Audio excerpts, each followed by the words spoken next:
এবার সোজা শুশুনিয়ার পথে পা বাড়াতেই চোখে পড়ল বুড় চণ্ডীদাসের মূর্তি, যার হাতেই সৃষ্টি হয় শ্রীকৃষ্ণ কীর্তন কাব্য। মা বাসুলি বুড় চণ্ডীদাসের হাতেই পুজো নিতেন।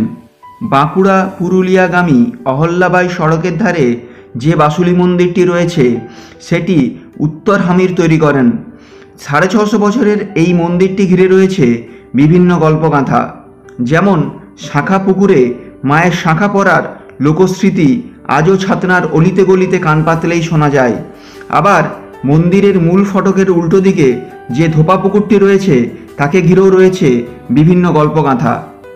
650 বছরের পুরনো এই মন্দিরটি ভক্তদের উৎসাহে বারবার সংস্কার হয়েছে। সিমেন্টের বিভিন্ন মূর্তিগুলি তৈরি করেছেন নারায়ণচন্দ্র পাল। নতুন যে ফটকটি তৈরি হয়েছে সেখানেও রয়েছেন দেবী দুর্গা। প্রতিটি নকশাকে অসাধারণভাবে ফুটিয়ে তুলেছেন নারায়ণচন্দ্র পাল। এবার শেষ করব মায়ের বিগ্রহের বিবরণ দিয়ে। মায়ের যে মূল বিগ্রহ রয়েছে সেখানে ভালো করে লক্ষ্য করলেই দেখবেন মায়ের শরীরে ক্ষত, কিন্তু তিনি যে দয়াময়ী। বহিরাগতদের বারবার আক্রমণের ফলেই মায়ের বিগ্রহতে ক্ষতের সৃষ্টি হয়। এই মন্দিরে মায়ের সাথে রয়েছেন দেবী ছিন্নমস্তা, জয়া বিজয়া ও দেবাদিদেব মহাদেব।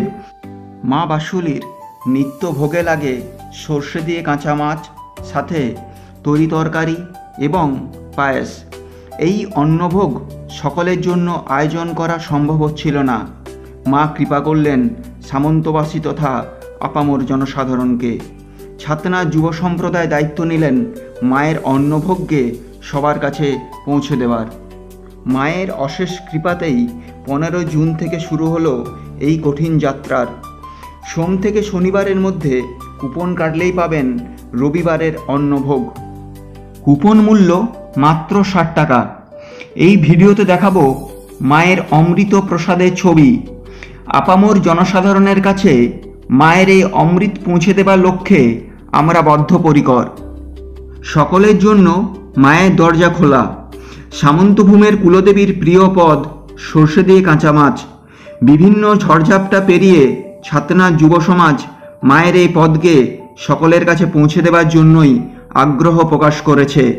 আপনাদের যে কোনো অনুদান সাদরে গ্রহণ করা হবে।